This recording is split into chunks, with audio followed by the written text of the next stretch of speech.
What? Are you serious? But it's Monday. Well, all right. Let's do her. What's up, everybody? It's Jube from Section 122 and ArgosEndzone.com, getting ready for Week 9 action as the Toronto Argonauts are hosting the Edmonton Eskimos. A lot of drama in this one, similar to what was happening with last home game when the BC Lions came into town and Byron Parker made his return, which is really awkward. This one, along those same lines, is now we got the return of Corey Boyd, the almost immediate return of Corey Boyd. Was released a mere 2 weeks ago at his first appearance there with the Eskimos last week. Now coming back into town. Should be a lot of excitement, a lot of drama. Really interested to see how the fans receive Corey Boyd on his entry. For that matter, do the Argos do anything when they're introducing the Eskimos? As it's normally just a big clump coming out in there. Will they single him out? Will there be anything on the Jumbotron? Should be kind of interesting. There was enough feedback from the fans that weren't real happy with this move that they may feel obligated to do something like this. So keep an eye out. Should be interesting.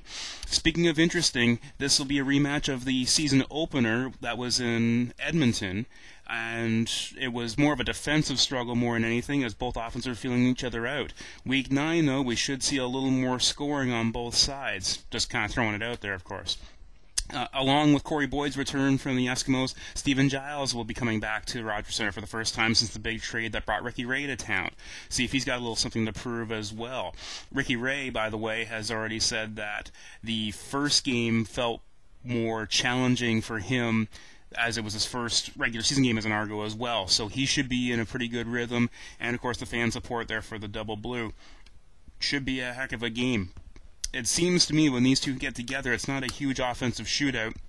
And quite frankly, I've been so far off and overestimating all the scores this season, I'm probably going to keep it a little more conservative.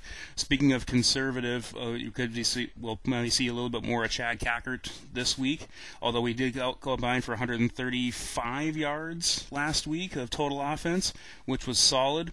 Of course, you're seeing big contributions on all parts of the offense, and the defense has been playing on lockdown lately, which has been fantastic. Some will call it a bend, not break type of offense, but they're causing some turnovers, doing a great job of stopping the passing game. I think this could be a good air game for a Monday night.